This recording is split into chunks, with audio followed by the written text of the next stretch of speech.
everyone, and welcome to The Backline with Rob and Adam. My name is Rob Norman, author of the cool improv book, Improvising Now, a practical guide to modern improv. And my name is Adam Cawley, alumnus of the Second City Main Stage. Adam Cawley, it has been a very long year of no Backline podcasts, and we're back. Yeah, it seemed a little unfair to discuss and get people excited about improv and then say, so stop listening and go think about all the fun you're missing. But it's lockdown number 5, so at this point, who cares? Let's just get back to it, you know what I mean?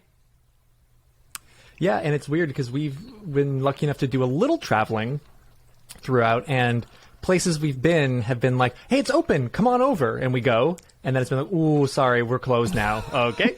And then we go somewhere else. Hey, we're open. No, we're not. So it's been quite the tease from the improv gods, I think. Wait, everywhere we go to when we leave, they close down? Oh, we're the plague bearers, Adam. Oh, that's why people have been looking at us like that. Right. We're little rats coming to your country and ruining it for everyone. That's not true. But what is true is I've been having a great time. I've been having a much closer relationship with my brother recently. He has recently messaged me to inform me that you are in NFL sketches. Is this true? Yes. Yes. Which is very funny because the fact that I was like, this is a joke because your brother messaging you seems like a cruel prank from a loveless brother who doesn't get along with you. Corey's not listening to this. In LA, we've been doing these, Fox hired a bunch of us to do these NFL sketches, which is great because we get to be with a bunch of comedians and do sketch comedy, but it's specifically for NFL football. And as a Canadian, people would think, oh, you're probably more into CFL football. And no, you don't. I'm not into any football. So it's great doing sketches and not really getting the joke. So having to like supplement players' names for a different thing that I understand and make it make sense in my brain. And then, like, for example, one of the jokes was about a guy named, I think it's Cooper Kupp. Mm-hmm. And so it was, I was getting a gift, and it was a Cooper Kupp cup. So it's this guy's face all over a cup. And I was like, I don't even know how to pronounce this guy's name. But people will also message me being like, hey, I saw you on those things. It's great. And I was like, I've never watched football. I don't know like when it's on, or I don't know what's going on.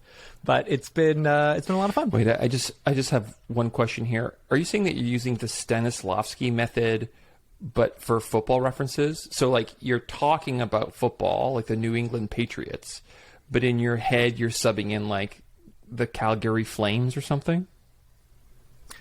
Yes, but no one would ever supplement the Calgary Flames. No, it's the Leafs all the way. But yeah, basically I'm doing that for sketch comedy, which most people don't do. Most people just put on a wig and think, there you go. Well, I'm very happy for you, Adam. You know, I was really worried about your representation within professional sports, and now you're there, and so that's good. That's good. It's really nice. Oh, you know what the other thing is? Like, as a kid, this is going way off topic, but as a kid, I was always obsessed with New York City. Right? It's like so many movies, so many TV shows, Ninja Turtles, like everything was New York. And my family would go to Florida every couple of years, and we'd go to Disney World. And there's a theme park there called MGM Studios, and it's like you are on a Hollywood backlot, right? It's like there's a fake Hollywood Boulevard and a fake Chinese theater, and then a fake backlot of New York City. So you can go and like sit on a stoop and like get your picture with the fake skyline. And so that was my experience of New York before I ever went to New York.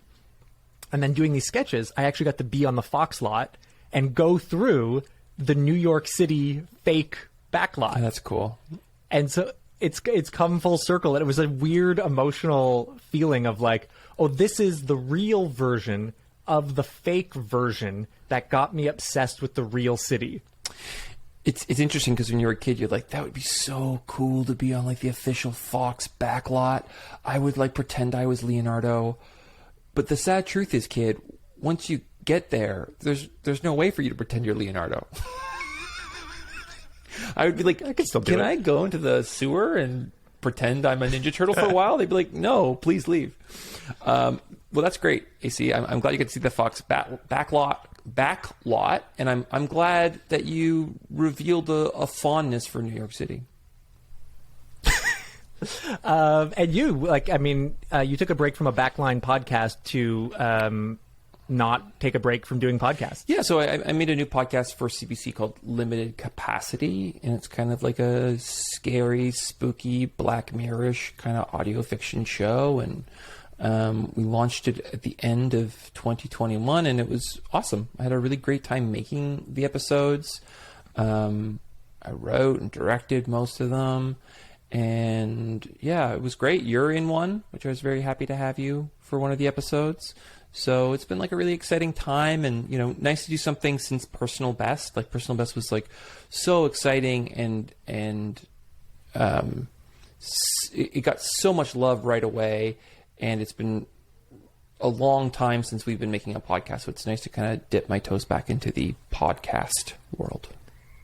Yeah, and it was great getting to work with you like in a actual professional capacity outside of the improv world. However, I feel like we've got to do an episode on how you created the episodes, like specifically the one that you and I worked on, because I would love to talk about the world you created. Like, it was such an amazing experience combining structure with improv, and it was just it was so fun that I think we should definitely do a deep dive into it at a later episode. Love it. Can't wait. But we already have a lot on our plate, so I'm going to get right to it, AC. I want to talk, because this is kind of not only our first episode back, but it's also our first episode on YouTube. So if you're listening to the podcast right now, you can actually see Adam's beautiful face next to my face, and you can watch us as we make fun of each other, which is a nice little treat. It is a nice treat. I mean, not sure how zoomed in you're going to be, but we can definitely see the walls around your backdrop. It's before we had this nice little setup where, like, you and I would be like right here talking to each other, so it felt like it was talking to an old friend. And now we've bought all this equipment, and I'm looking at just a little black hole and talking into it. It's a very different experience for me, so it's a learning curve regardless. But this week I wanted to talk about something very, very basic, so obvious it's going to hurt, but then I want to tie it into art criticism. I want to first off talk about what improv is. So, Adam Cawley, you are doing a corporate event, like a corporate workshop, or you're talking to your aunt who thinks you do stand-up. How would you explain what improv is to these people? Yeah, I think the people you've mentioned are, I would assume, like, they have no idea what improv is. The very basic way is, I usually say it's like, Saturday Night Live? It's like scenes like that, but instead of a script, we make it all up off the top of our heads. And as you can see, when I try and get someone else excited, I really raise the tone of my voice up. Like, yeah! So that's basically what I say. Like, the easiest for me is to equate it to sketch comedy. What's the biggest sketch comedy show? Saturday Night Live. We just take away the script. There you go. Yeah. That's my quick definition. Yeah, I think that's great. Everything's made up on the spot. There are no scripts. There are some rules of collaboration that all improvisers use. And for the most part, neither person knows what's about to happen. I think that would be a pretty open definition for improv. I think it covers a lot of ground for us. So using that definition, I'm going to blaze through this really quickly. The Herald. The Herald is improv? Yeah, I mean, this is where we get... this is where it's like, it depends who I'm talking to. I feel like when I was younger, like, this would be the conversation I would die to have, right? Like, after an improv show, we're at a festival and I'm meeting all these people from different countries, and we're in the basement of this theater and we're all drinking whiskey out of a bottle, and we're being like, what is improv? Is the Herald even improv? And it's like, well, yeah. Like, now I feel like maybe it's just pandemic brain, but it's like, yeah, it's improv, but it's heavily structured improv. So it's like, the idea, I always get I don't know if it's my backup, but I feel like if I tell someone this is improv, they go and see it. They see a Herald and they're like, holy shit, you're telling me they made that whole thing up off the top of their heads? That's incredible. And then the next team comes out and they're doing a Herald. And my aunt, who's there, says, oh my God, this is going to be amazing. And then they see it and they're like, well, they just followed the same structure as the last group. Yeah, it was different characters, but they kind of did the same thing. So that's not improv. So it's like, sure, is the Herald improv? Yeah, of course it's improv. But it's a structured improv show. Mm-hmm. Sure, yeah. So it is a structured improv show. Absolutely. You're like, yeah, I don't give a shit. No. Yeah. I think what you're saying is 100% true, but I'm just looking for the kind of generally, yes. If you went to an improv comedy show and you saw a Herald, you'd be like, yes, that's improv. Short form is improv, yes? Yeah, you know what? It's so funny. It's like the way I feel about the Herald is the same way I'd feel about short form, right? It's like if you saw someone play should have said or take that back or whatever you call it wherever you're from, a player says a line of dialogue, then they say take that back, and you have to say a new line of dialogue. That structure, it's the same structure again and again and again. Yeah, the characters and the dialogue might be different. So it's like, yes, it's improvised within a structure. Like any sport, you're like, if you were to say, I'm going to go to an improv show, it's a little like saying, I'm going to an athletic show. You're like, well, what do you mean? It's like, well, are you going to a hockey game, a basketball game, a baseball game? You're going to gymnastics, synchronized skating? It's like, oh no, it's all sports. It's all athletics. So this is where we get into like, well, what kind of athletics or what kind of improv? So under the umbrella, short form Herald, yes, all improv, sure. Great. So I've done my great diligence here, and I have set up the fact that improv is in fact improv. Excellent job. You know what you're doing right now? You know what it feels like? It feels like I'm did you ever watch Line of Duty? No. So this is a show where it's the organization within a police federation that investigates crooked cops. I see. And so they're cops, but they're investigating crooked cops. And so they have all these interviews where they just try and like get them to agree with their idea and then twist something on them. And you're like, yeah, sure. So we agree this is improv. And eventually you're going to tell me I'm arrested for something. And then I'm going to find out the celebrity you did it with, the location, and what the pet peeve was. Yeah, what you're describing, Adam, is building an argument. I'm just building an argument right now. Okay. Oh. So I want to introduce another thing, and I want to get your take on it. There's a sketch that I know you've done many times before. I've done it in 2 different shows called Class War. It's a premise by Sandy Jovan Bevins, and here's how it works. There's a history teacher in front of a blackboard, and there's a bunch of kids who, although it's a high school history teacher, for some reason these kids are like 4 years old. I don't know why they're 4 years old in the sketch, but that's how it works. And so the history teacher is in front of this blackboard, and they're explaining what happened in, 1945. And so it goes, in 1945, the British invaded Germany, ending the Second World War. Because the Allies won the Second World War, we have the Canada that we have today. And all the kids put up their hands, and they ask questions about that. So they ask, is that why I have peanut butter and jelly for lunch? Absolutely. Is that why we play hockey at recess? Absolutely. Is that why we read Harry Potter and the Philosopher's Stone? That's right. Because Canada won the Second World War, or because England won the Second World War, we have the Canada that we have today. But things would have been very, very different if another country had won a Second World War.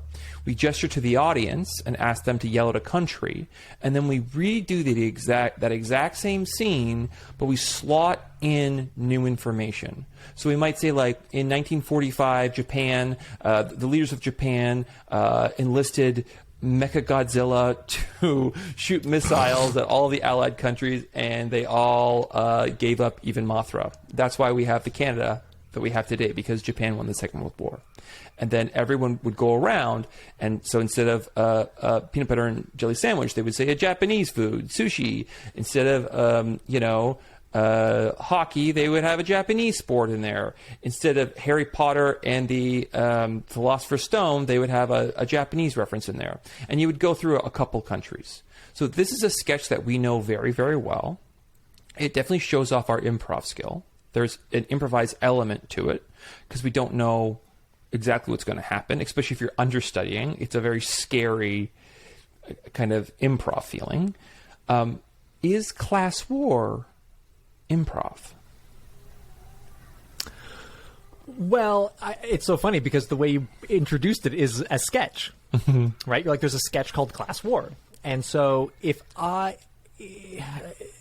in the context of what it is, which is a piece in a larger review of Second City, I would definitely call this, that's an improv scene. Because it differentiates, even though Second City creates all of their sketch comedy through improv, eventually you get to the point where you're like, we've just improvised this scene a million times. We know what we're going to say. So like most Second City shows, the script is written after the show opens by someone like you. You did it one time, didn't you? No, I did something else. Oh, well, someone, like, they'll pay you like a couple $100 bucks and be like, hey, here's the tape of the show. Go transcribe it for the actors and for the understudies. Anyway. Usually within a Second City show, you might have one or two scenes that have audience interaction. So, in the context of a Second City show, I'd be like, that's an improv scene. Great. But again, if someone saw the Second City show twice, you'd be like, it's the exact same structure. Mm-hmm.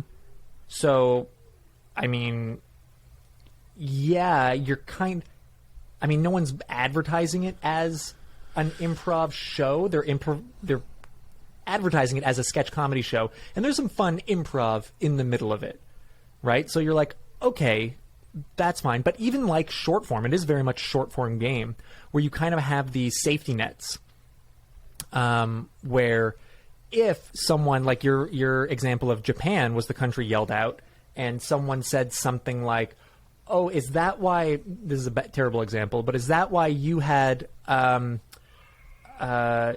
a sub for lunch? They couldn't think of a Japanese food. They couldn't think of sushi. They just, is that why you have Subway for lunch? Sandy, the teacher, would point to the corner of the room, which meant that person basically got detention for such a bad answer. Mm-hmm.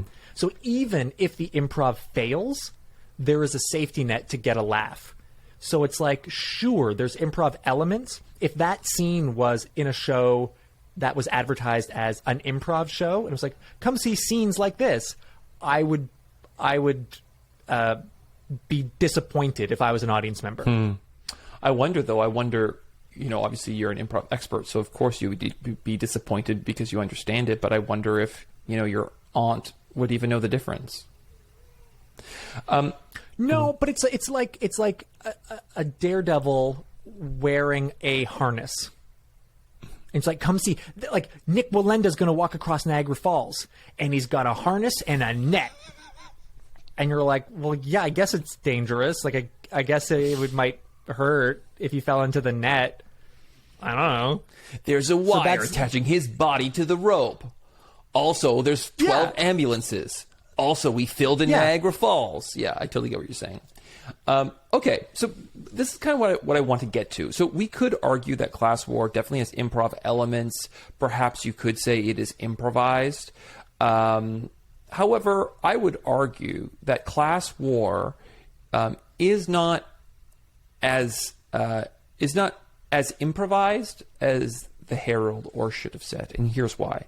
I've done Class War a bunch, and usually as the history teacher.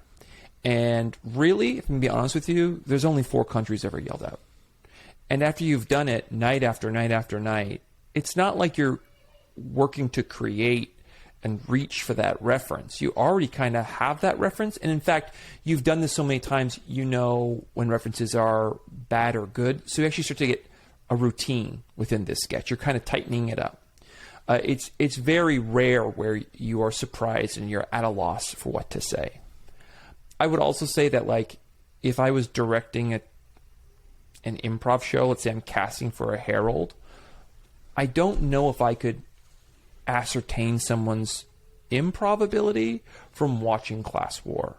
I could probably figure it out if they were funny, probably figure out if their timing was good, if they had a great stage performance, but I would have no idea if they would be able to construct a scene and have it work. I would have no clue.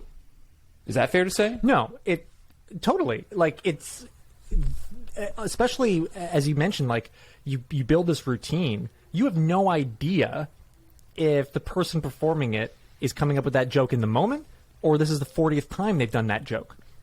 It might not even be their joke. Mm-hmm. You might be an understudy, and it's like, oh, I've seen someone else do this joke. I'll just take it. Because the goal isn't for me to show my improv chops. Mm-hmm. The goal is to make the people in the crowd excited and happy to be there. Mm-hmm. The idea that you could build a herald or cast them for anything, I'd be like, yeah, you delivered that line very convincingly. That tells me very little about your ability to improvise a scene, let alone a herald. Yeah, I would definitely not trust Class War as a barometer for improbability. Yeah, because it dips its toe into improv, but it isn't necessarily that kind of pure creation that I think fellow improvisers would admire, right? You know, you and I have both been in shows, and before we go on stage, we see two people do a scene, we go, oh my gosh, that was magic. And maybe for a regular person, they go, that was a fine sketch. But we're like, no, what happened there was incredible. That was a very difficult thing for us to do. So tying this back to the greater conversation, I would argue that there are some types of improv that are closer to the core of what improv is than other formats or other forms. And before I go any further, I know there's probably going to be people very upset with me already, because this conversation usually devolves into short form versus long form. I'm not talking about that at all. I think if you were to go to a Tuesday night and see 4 assembly troops perform, and your herald team was up, and you decided to do the group game, everybody get in here, Boardroom Idiots, where they all stand around and they have a problem.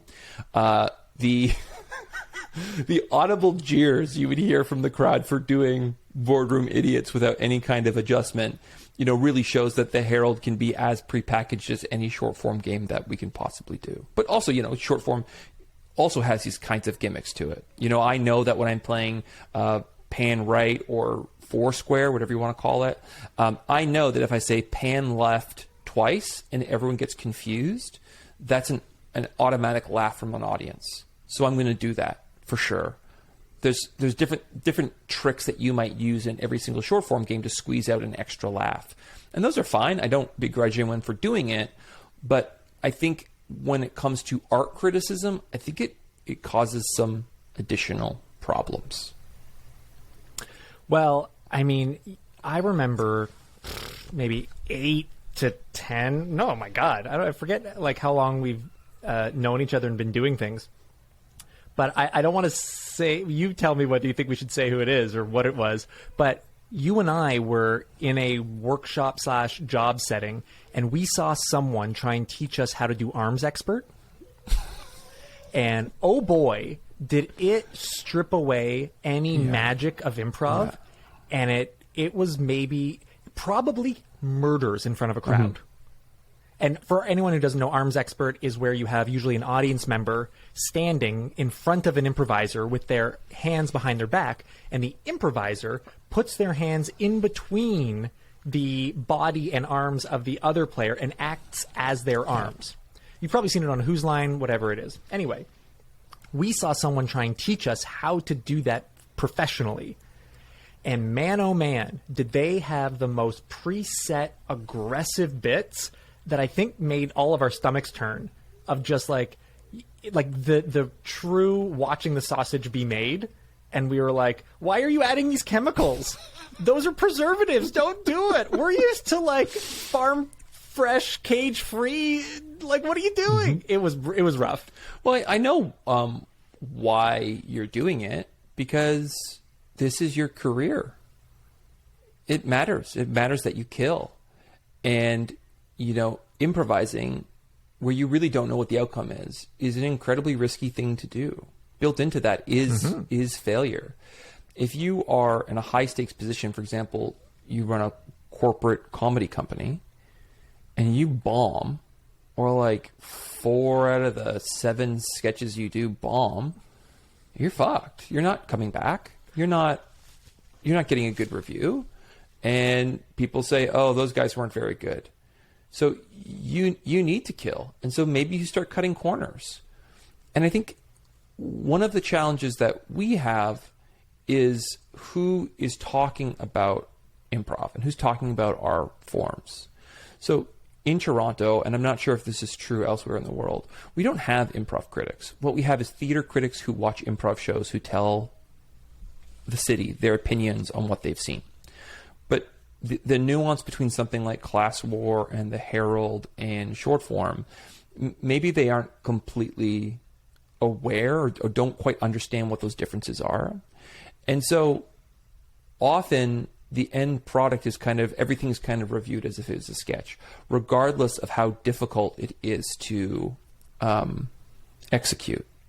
And that's very unusual to me, because every other form of art criticism doesn't seem to work that way. Like for me, in my head, art criticism is someone taking an art form that the public doesn't quite understand and contextualizing it for the reader so they can appreciate what the artwork is or what it's trying to do. So if you've ever read, like, the best of 2021 music, the top 20 albums of 2021, there's always like one album in there where it's like, some jazz musician like has a wooden spoon and they're banging on a pot and they're like, this is the best album of all time. And you're always like, what? The pot and spoon man is the best? Okay. But I'm not a musician, so I don't understand how that changes the art form. I don't understand how that moves what music could be forward. Well, yeah, this goes to my experience with like visual art, where I have no training in visual art. I love going to art galleries and I love going to museums. And I remember years ago, it just hit me of just like, I don't have to like everything and I don't have to understand everything. If something strikes me as like, I enjoy this, great. That's all I need from it. I don't need to prove to anyone why. I could discuss why I like it. It might be the most idiotic reasons in terms of an art criticism. But when we go on tour, we often go to the local art gallery or whatever it is. And often you'll explain to me why a toilet in the center of the room is like the most radical thing at the time. And with that context, I don't look at it like a toilet in the room anymore. And so if it was just like, oh, I'm looking at this like I'm coming from I've just been in love with soapstone work my entire life. And I've been hired to critique modern art at the MoMA. It's like, well, yeah, this is what you're talking about. They're like, well, this isn't very soapstony at all. This is a failure. I have no idea about modern art. I like soapstone. So just even your little like 3-sentence context for me just gives me a whole new appreciation for something that I had no idea about and would have dismissed unless I had the context. Yeah. And it seems like, well, who cares? Someone's writing in a newspaper. They didn't like your improv show. What does it matter? And it actually matters quite a bit in Toronto, at least. I know some producers have said that like a positive review from one particular newspaper would mean an extra 10,000 audience members throughout the run of that show. So they're quite powerful reviews. And dude, I remember getting that. I did 4 shows at Second City. One of them was terrible. But the night of the opening, one of the producers came and showed me the review. It was like 4 a.m, and the review had come out and was like, yes. And I was like, do you not care what we just put up there? As long as this thing gave us 4 stars, it's like the building's fine. So yeah, it's like regardless of what happens, if you get that review, it can change the whole run of your show.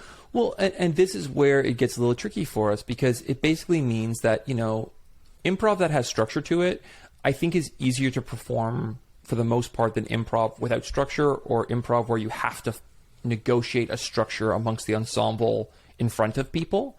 And so those shows end up being easier to put together. They also end up having a higher hit ratio, because certain things are going to work. Like in a short form show, I definitely know certain things are going to work for sure. Most Herald troops are kind of working on a kind of opener that they can reliably do over and over again, that they know is going to get a kind of response from the audience. And so it means that the formats that we create that are more challenging to do end up they take more work to put together. You have to rehearse them more because you have to figure out what this thing is. You have to develop skills to be able to perform within that structure, and it doesn't always work. And so those shows are always going to be penalized for being closer to the center of what improv is. And shows that are heavily structured will be rewarded because there is no one to contextualize the difference between a show that is a kind of prepackaged plug-and-play type show versus a show that is doing something that perhaps might move our art form forward. Yeah, but like, who the hell's going to do it? Right? Because like what you're asking, and anybody listening to this, you are like us. Like you like improv that much that you're listening to a podcast about it. So we like improv. We love talking about it. And that means we've probably been doing it for years. Mm-hmm. We have taken all the classes, we've read the books, we've done the things. Those are the kinds of people who should be critiquing improv shows. But if you're telling me you want me to critique the improv show, well, that means everyone's going to treat me different. I'm not going to be allowed to be in those shows. I basically have to recuse myself from the improv mm-hmm. community so that I can help the improv community, mm-hmm. right? And I don't know if it's unfair, but what a tall task for someone to say, hey, I'm going to be the messenger for you. I'm going to help this entire community and communities around the world by being an improv critic, an educated improv critic who can succinctly explain to people why things are good, bad, or unique. But that person, that means they got to go. They can't be involved in it as well, right? Mm-hmm. No, I think you're completely right, right? Like, it would destabilize your role within the community for sure. Yeah, so we have this issue where we go, the people who are reviewing improv are not, I mean, I'm not saying that, every theater critic would need to have been on stage to review a theater show. Definitely not. But I think hopefully they've seen enough shows that they could kind of contextualize, know enough about it, maybe the history of theater movements to be able to make it clear to a pedestrian reader what they just saw. But on the other hand, yeah, the people who would understand why an improv show might be important would probably be someone who is a performer, who has an intimate knowledge of what it's like to do a show and be up on stage. So yeah, that's a tough one, AC. I don't know. Well, because it's like you and I have both been on panels to adjudicate improvisers to get hired by Second City. Sure. And as we prepare students who are, nervous about auditions and they're concerned about how they're going to come across, I often say, like, the people judging you, and I'm using air quotes here, they know improv. So if you do the thing and you don't have to be flashy, you don't have to be the biggest laughs, the biggest physicality. Like, if you support someone really hard, the people judging you, they can see that. So after your audition or in the middle of your audition, if you're feeling like, oh, I'm not shining, you don't have to be the star to shine in an improv show. And only an improviser, or as you said, like an analyst, someone who, like, I'm trying to think of like a sports analyst, and they sometimes are ex-players, but sometimes are just fans. They've studied it. They understand it. And so it's the same kind of idea of, could you have a critic watch an improv show and say, oh, Rob Norman was the star, and the audience didn't laugh at him once, typical, but the audience didn't laugh at Rob once. But Rob set up so many important things. He supported in so many ways. The show would not have been as cohesive and successful if it wasn't for Rob's under-the-radar moves, right? You can't get that. And what a frustrating thing it would be to read that criticism and just be like, you know what the fuck you're talking about. Yeah, I think you're absolutely correct. To have someone review a show and not understand the collaborative nature of what the work is and what, and excellent performances, it is very different than seeing a theater show. And I think this effect, it changes the improv economy, because it means that if I'm doing a big show, there is no reward for playing a tree the entire time. The reward is take up as much space as you can, which is that's a very un-improv thing to do. And perhaps you might argue, well, that's on us as improvisers to not be greedy. To me, I feel like we're now into game theory, where it's like, how much space can I take up without getting caught kind of idea. And it just feels like there's something missing from people talking about the art form and what's actually happening. I also know that, when people are picking shows, one of the things that someone might think is, how many shows do I get to do, and how little do I have to rehearse to be able to participate in that show? Because there is no reward for doing a perfect show. The reward only comes from your individual performance. So why would you invest in a new form when you can just take an old form and be very visible in that? Yeah, I like, as a kid growing up playing hockey, you're a child, right? You want to score the game-winning goal. Mm-hmm. That's the thing. So you'd have all these kids, and they're all the most selfish hockey players you'll ever see, because they all don't know any different other than the person who scores gets celebrated. Mm-hmm. So I'm going to keep trying to score. Mm-hmm. And the entire league noticed this and was like, uh-oh, we've got a big problem. So what they did was they made assists count for 2 points and goals count as 1 point. So your individual stats would shoot right up if you supported other players. Mm-hmm. And all of a sudden, there was this incentive to share the puck and to move the game around. And you're right, like, thinking about what kind of player am I? Well, unless you are that flashy, huge laugh per minute kind of player, it's going to be very difficult for you to stand out for your abilities if no one is recognizing it. And as you said, no incentive, right? Why would I, in front of a huge crowd on a Saturday night, why would I say, I'm going to be a tree the entire time because this scene needs a tree? And at the end, everyone says, oh, hey, rough show, huh? You're only that tree? That's too bad. And you're like, no, the whole thing was you needed to see the tree. That's why I did the tree thing. Mm-hmm. But no one gives a shit. Well, not only the audience doesn't give a shit, you don't give a shit. Like, there's this anecdote about Craig Kukowski and the JTS Brown. Apparently, when they were designing this format, which kind of came after the Herald, it's a really interesting one. I won't describe it for folks at home just because it's quite complicated. But apparently, they worked on it in rehearsal for about 7 or 8 months without ever stepping on stage to perform it. And I don't hear stories like that. I've never heard a story like that in my improv career. Because the idea that you would launch this improv show that you and 16 other people have been working on once a week to make something that's completely different than anything anyone has ever seen before. Why? You're gone for a year tinkering away at this improv format. When you launch this improv format, what's the reward? It's not like someone's going to be like, wow, you changed improv forever with this format, 5 stars. They're going to go, I went to the Chuckle Barrel, and I saw this very funny scene where people sit down, they stand, and they also lie down. And I like that one better. So I'll give that one 5 stars. This gets 2 stars because I don't know what the fuck it was.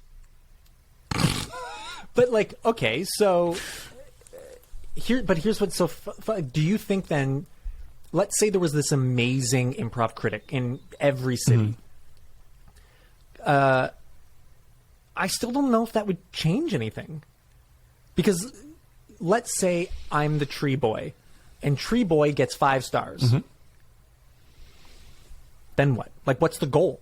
Like, this is where it's all like, but what is the goal of your show? Why are you doing this? Because if you're just doing it to get the review, isn't that just as much of a betrayal as doing just kind of pop art?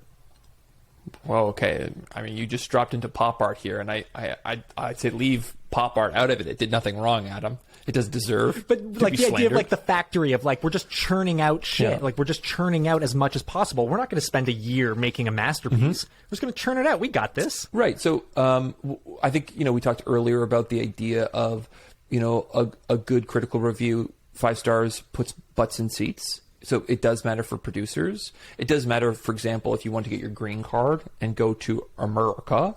And also, it matters to be seen. I would say that for me personally, out of our group of friends, I think I would care about reviews the least amount. Maybe. I'm not super interested in that. And I am still deeply affected by it. Against my will, I'm deeply affected by it. And, you make something, you're excited about it, and you put a bunch of work into it. And if the person who's an authority figure can't recognize what you're doing, then why? Like, who's it for then at that point? Like we live in a city in which you could work 7 months on an improv show and the reviewer won't even come because improv is so disposable in our city. Unless it has someone who they think is interesting, they won't come to see the show. That's a problem. And it affects our mentality about how we create our projects. I have friends who make theater. I have friends who are clowns. And listening to them talk about their work and the meticulous care they put into it. You and I have an improv podcast where we talk about the very detailed and nuanced aspects of our work. But outside of the classroom, there really isn't a place in which those skills are honed and refined and made ready for an audience. And so, yeah, I do think art criticism does have an effect on the economy of improv and how we make our shows. Yeah, and I mean, I think this goes hand in hand with the way we advertise improv, right? How many improv shows have you seen where apparently these are the best improvisers in the world? Mm-hmm. Every poster says, like, this is the number one, all the best, funniest people in every city we've ever been to. That's the case. Well, stand-up would never do that. Stand-up has amateur nights. And it's like they advertise very clearly, hey, everyone here tonight is either trying something they've never tried before or it's their first or second time doing this. So that's the context you have going in. But if you are my aunt going to see these are the best in the country, well, then of course I'm going to go. And I go and it's like, this is the best? They wouldn't have said it if it's not true. That's illegal. I hate improv. Well, and wouldn't this be where a reviewer steps in and goes, you got 5 stars, you got 1 star, and you look at the poster and they say best improvisers in the world, and you go, why are there no reviews? Why are there no stars on it? Oh, you Google it. Oh, this is a really bad show. Versus, oh, here's a show that has, all these reviews from all these different places. It would change things, I think, a bit. Oh well. Yeah, I think it would hold producers accountable as well as provide audiences with empower audiences to make their choice based on, well, what are people saying? What are, like, how many times do you fucking not buy an extension cord without reading the reviews on it? Sure. Right? And most people, maybe it's just me, but you go to see, like, I always see, like, what's the best reviews? And then show me those 1-star reviews. Like, what's the worst problems with this product? And yeah, with improv, we just were like, even the best, even if it is the literal best, I don't know how you quantify that, but even if it is like the best performers, you could still have a shitty show. So it's like, hey, go to this casino, you've got the best odds to win. That's the best a reviewer could do. Right. This casino, good odds. This casino, oof, not great odds. You could still hit it big, but just warning you, these are the odds. Very interesting, and I'm dying to hear from folks now that we're back. What are your thoughts on this topic?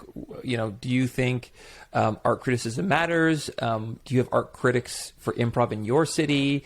Tell us your thoughts at the Backline Pod on Twitter and Facebook. AC, do you have any cool things that are inspiring you on or off stage? Yes, and I also just want to add that we also have an Instagram account now that we've just We started. do? So at the Backline Pod on Instagram. Oh, that's cool. Hey, we're moving into 2012. Is it just pictures of you? Mostly. Oh, that's actually probably a pretty good account. 20,000 followers so far. Really? No. Oh. So, off stage. Oh, you know what I did want to bring up that I had a lot of fun with? Some of the... I don't know if anyone's been doing improv, like in person. I know around the world everything is different. We've done a few shows, but those skills that you feel that you haven't stretched in a while, and you're like, oh, I'm using that skill of a callback, or I'm using that skill of picking up on Rob's offer in this way, whatever it might be. When you allow those to go dormant, you kind of forget about them. But I was playing a board game, and I was like, oh, all of these skills are here. Ooh, this would be fun for improvisers. Have you ever played a game called Codenames? Oh, yeah.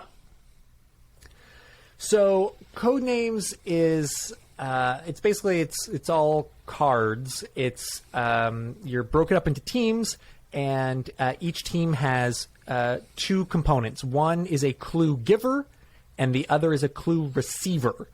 And it'll be a little difficult to explain, but basically, you have a collection of cards on the table. You've got some that belong to you and some that belong to the other team. And it's like that game, that match game you used to play in Mario 3, where you'd have to turn the cards over and see if you could get a match. But the goal is I've got to get my partner, which is you here, to uncover the cards that belong to us before the other team uncovers the cards that belong to them. And the way I can do that is by giving you a one-word clue. And then I can assign a number to that clue of how many cards does that clue correspond to. And that the more numbers you give, the riskier it is.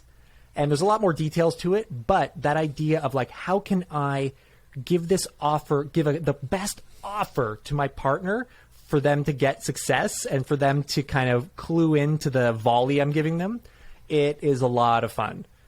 So if you're looking for a game that is like fun in general, but you just get to, flex a little of that improv muscle, Codenames is very fun. Yeah. Very good description of Codenames. You want to give a better description because I didn't. No, you did a good job. It just one of the important parts of it is you're a spy, and so you're trying to kill the other team's spies before they kill you. But whatever. But you can't say who you want them to kill, so you're giving hints. So like I might say like creams, and that would be like, oh, well, that means I have to kill Adam because Adam uses a bunch of creams. But let's say there's like a dairy farmer and Adam, and I say creams too. You might know, oh, I'm going to kill Adam and that dairy farmer because they both use creams. Right into the back line to see who did give the best description, because I think both of us lost. No, I think just go read the wiki description of whatever the fuck game. It's great. Yeah, you'll figure it out. Interesting, because I've also been kind of dealing with like idea generation, but this game is a solo game. It is an app called Wombo, WOMBO, and it is AI generated images.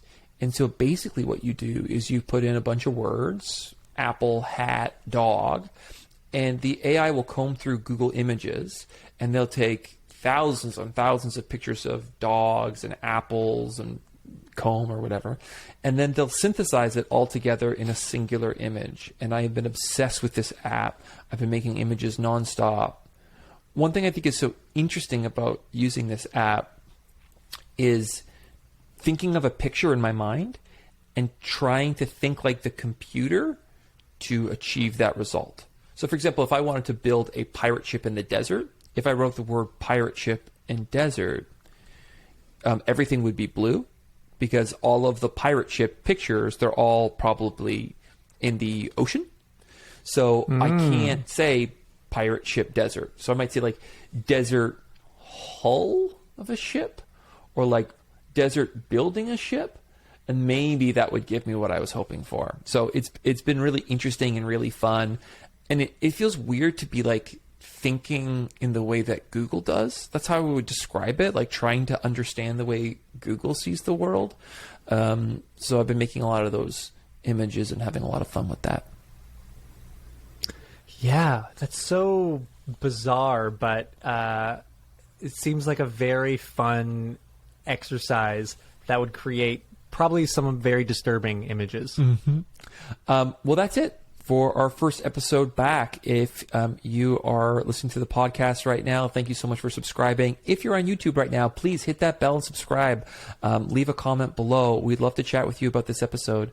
This podcast is brought to you by the Sonar Network. And we'll see you next week, Adam. Yeah, excited to be back. We'll see you next week, Robbie. Bye. Bye.